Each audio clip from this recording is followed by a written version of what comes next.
দেখুন, বিসিএস প্রিলিমিনারির জন্য বাংলা ভাষা ও সাহিত্য থেকে 35 মার্ক থাকবে। আর যে চ্যাপ্টারগুলো পড়া বাধ্যতামূলক, যে অংশগুলো থেকে পরীক্ষায় প্রশ্ন আসেই: প্রয়োগ, অপপ্রয়োগ, বানান ও বাক্যশুদ্ধি, পরিভাষা, সমার্থক ও বিপরীতার্থক শব্দ, ধ্বনি, বর্ণ, শব্দ, পদ, বাক্য, প্রত্যয়, সন্ধি ও সমাস। এই চ্যাপ্টারগুলো থেকে আপনি 15 নাম্বার পাবেন।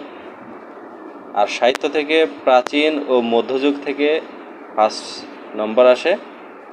আর আধুনিক যুগ 1800 সাল থেকে বর্তমান সাল পর্যন্ত যে সমস্ত কবি সাহিত্যিক আছে তাদের, এর মধ্যে আপনি 15 নাম্বার পাবেন।